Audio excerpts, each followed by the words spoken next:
Don't use price labels, I want it deducted from my bonus. I used to work for a small, locally owned supermarket chain with a small level of bureaucracy and a high focus of getting stuff sold. After a few years we were taken over by a national chain, which introduced much bureaucracy where emails and phone calls from the bottom to the top would be lost to the ether and left unanswered. Their focus was highly on image, with staff at head office who seemingly worked to ensure similar-sized products sat next to each other on each shelf so that it looked nice. They also changed the shop managers' incentives. Their bonuses were the operating budget of their store minus wages, expenses, and written-off stock. So obviously we were now operating on a shoestring budget, so the manager got as much money as they could. Before the takeover we had an award-winning butcher department that worked with local farms and catered to customer requests. The new firm immediately closed the counter and filled chillers full of pre-packed sliced meats instead, that we frequently discounted to prevent them going to the bin. One time we received a dozen cases of a high-end cut of meat, way more than we would usually stock of an affordable packet and therefore at risk of running past its sell-by date and being thrown out. As it was a new product we didn't have a price label for it. After waiting a weekend for the system to update, I emailed head office for a label and filled the chiller, using a pricing gun left over from the takeover to label up each individual packet. We sold a few by the time I came back in the following week, but was pulled aside by the manglement. The area manager had been in to inspect the shop and was horrified at the ugly labels and demanded they be taken off the shelves until a label was ready. I explained the issue but they wouldn't have it, so I took them down as instructed and left in the big fridge at the back of the store. They sat there for a month until they expired, after which someone else recorded them for disposal. A few days later someone at head office noticed the enormous increase in wastage and reported it. Down the chain it came.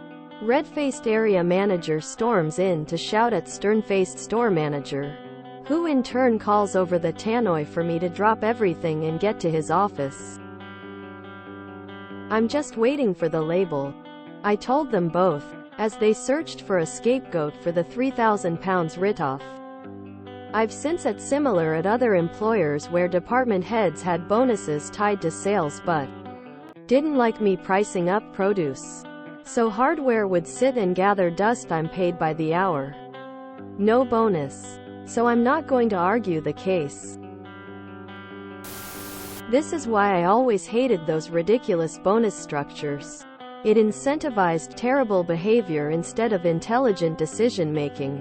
I would often intentionally go into 2 minutes of overtime during my retail days because it would ding the district manager's bonus, who was an asshat.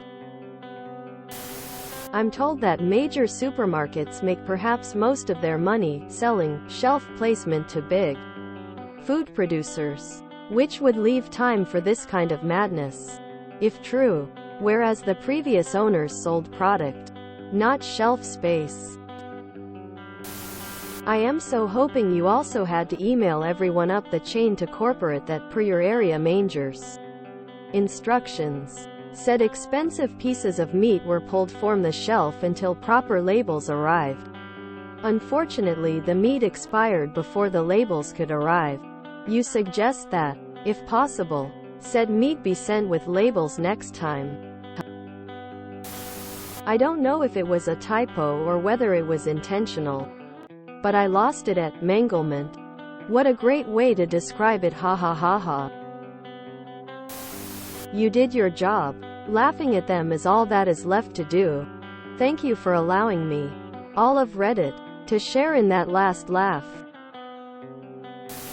I do data analysis for supermarkets and I hate the amount of food and money that they outright throw in the bin with their piss-poor management. They only care about maximizing profits in the short term and they're not very smart about it either. There is one chain where management would rather bake an entire tray 20 minutes before closing, thus ensuring that most of it will be thrown out, rather than run out of bread right before closing. Because if wastage is between 0% and 10%, they get optimal score. But if wastage is 0% and they run out of bread at 7:45 p.m. when sales are almost nil, they get ding. Idiocy. Guess the new management didn't meet expectations. How horrible that so many animals died to fill a trash bin. Sad face. Manglement. This sounds like a place I used to work in KC that was sold to a national brand several years ago. Everyone still calls it by the old name. Tannoy equals PA system, loudspeaker for the non-Brits. At least it came out of the shop manager's bonus. Hell of a way to get shrinkage. Let it burn. You should watch King of the Hill, the co-op episode. Everything you describe happened. In decades of shopping at the grocery store, not once has how nice the price stickers look been a deciding factor in whether or not I bought something.